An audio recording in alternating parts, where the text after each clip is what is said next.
তো বন্ধুরা অনেক দিন পর আম বাগানে এসেছি আর দেখতে পাচ্ছ এই যে আম গাছটা। তো এখানটায় বসে আমরা ছোট্টবেলায় কত খেলা করেছি। তো এই আম বাগানের যে পরিবেশটা, তো চারিদিকটা সবুজ আর সবুজ। এই পেছন দিকে আছে বাঁশ গাছ আর এখানটায় পেছনে শুধু এদিকটায় আম গাছ, নিম গাছ।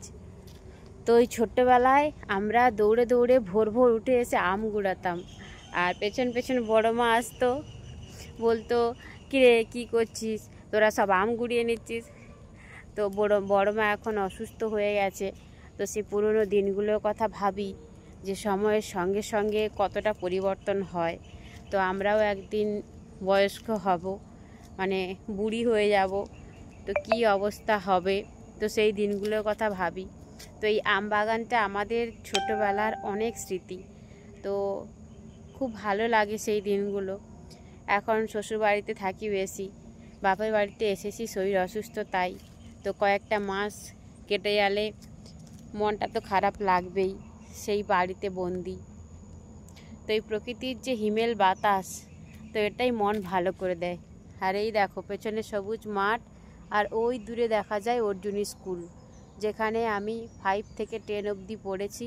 তো জীবনের সেই 6টা বছর যেন খুব আনন্দের। তো সেই অর্জুনী স্কুল নিয়ে আমি এখনও অবধি স্বপ্ন দেখি। আমার সেই ছোট্ট ছোট্ট বান্ধবী, স্কুল, পড়াশোনা, ম্যাডাম, তো খুব মিস করি সেই দিনগুলো।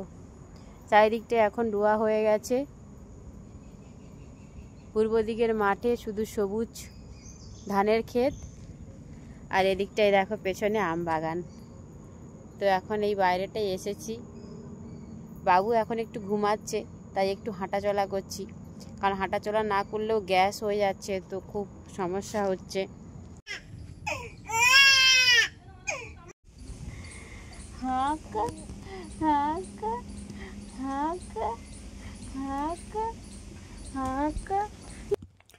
তো সকালবেলায় খেয়েছি মুড়ি, আর তারপরে খেয়েছি দুধ সাবু। তো ভিডিও করা হয়নি। তো মাকে অনেক দিন থেকে বলছিলাম যে আমার চাউমিন খেতে ইচ্ছে করছে, চাউমিন তো খেতেই পারিনি প্রেগনেন্সিতে।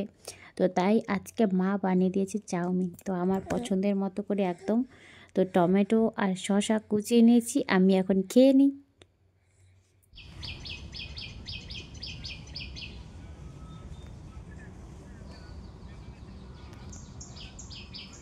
আজকে ভিডিওটা সারাদিন আমার মা কী কাজ করে। তো সকাল থেকে উঠেই 1 গামলা 2 গামলা যা জামা কাপড় কাঁথা হয় আমার আর বাবুর, সমস্ত কিছু ধুয়ে কেচে মিলতে হয়। সকালে ধোয়া কাচা মেলা করে সেগুলো রোদে শুকনো করা, তারপর আবার দুপুরে রান্না, আবার মাঝে মাঝে বাবু হিসু করছে, সেগুলোকে রোদে মেলা। তো মানে সারাদিন মায়ের কাজের শেষ নেই। তো মা কি কাজ করে সেগুলি আজকে দেখাচ্ছি। তো মা ছাড়া মা হওয়া খুবই কঠিন, কারণ নিজে অসুস্থ অসহায়, তখন তো একা হাতে কিছুই করতে পারা সম্ভব নয়। করে নাকি। তো সকাল হলেই মা চলে আসে আমবাগানে। তো এখানে বাবুর সমস্ত কাপড় মেলা হয়, কারণ কিন্তু যেহেতু আমার মা বাবা আছে আমার পাশে, তো এই জন্য আমি সত্যিই ভাগ্যবান। তো মাকে আমি পেয়েছি আমার প্রতিটা অসহায় অবস্থায়। তো এটা ভগবানের কাছে অনেক প্রার্থনা করি মায়েরা ভালো থাকুক। তো মায়েদের জন্যই সন্তানরা এত সুখী পৃথিবীতে। তো এখন বাবুকে স্নান করাচ্ছে। তো স্নান করানো হয়ে যায় 11টা থেকে 11:30। তারপরে এখানে দেখো রান্না হচ্ছে উনুনে। তো কাঠের উনুনে, আঁচের উনুনে মা রান্না করে বাইরে। কাজের ফাঁকে মা লক্ষ্য রাখে আমার খাবারের পুষ্টিকর দিকটাও। তো আজকে রান্না হয়েছে বড়া ভাজা, আর এখানে ভেন্ডি দিয়ে একটা চচ্চড়ি, মুসুরের ডাল আর ডিমের ঝোল। তো একদম সাদা মাঠা খাবার। তো তারপরেই আবার দুপুরে ধোয়া কাচা চলছে। মুখটা এরকম কটকট করে দেখতেছ কেন? তো সকাল থেকে মায়ের ডিউটি, তো বাবুর জামা কাপড় এইসব ধোয়া, আর আমি এখন ঘুরে বেড়াচ্ছি, রেস্টে আছি, রেস্ট। তো বাড়ি গেলে কি হবে সেটাই ভাবছি গো। তো বাড়ি গেলে সব তো নিজেকেই করতে হবে।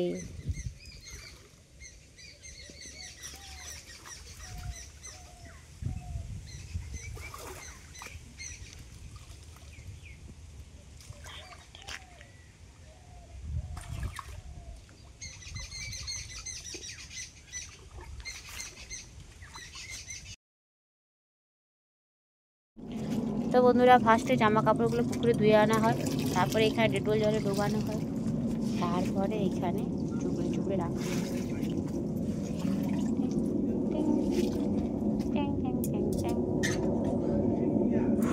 ক্লান্ত হয়ে তো সকাল হলেই মায়ের ধোয়া ধুই, তো মা এখন মিলছে। এখন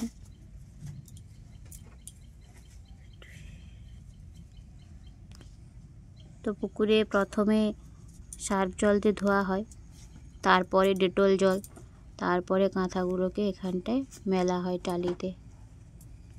তো সকাল থেকে যত ধোয়াধুয়ি সমস্ত কাজ আমার মায়ের, আর আমার কাজ শুধু বাবুকে খাওয়ানো আর ঢেকুর তোলা, রেস্ট নেওয়া, এই সব। মায়ের কাজের শেষ নেই। টুপুক টিং টিং টিং টিং টিং, দড়িতে মেলে দাও, মেলে দাও। এখন শীতকাল, হালকা হালকা ঠান্ডা পড়েছে, তাই এই ফুল হাতা জামাটা বাবুকে পরানো হয়। ছোট্ট ছোট্ট জামাগুলা বেশ দেখতে সুন্দর। প্রথম প্রথম তো পরাতে পারতাম না, এখন পারাতে পারি আমি।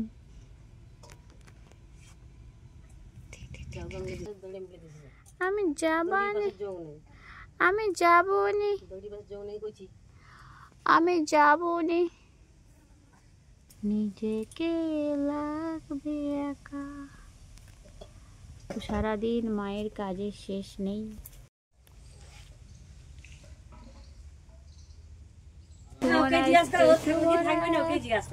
বাবু ওঠো, ও বাবু, ওটার নাম নেই।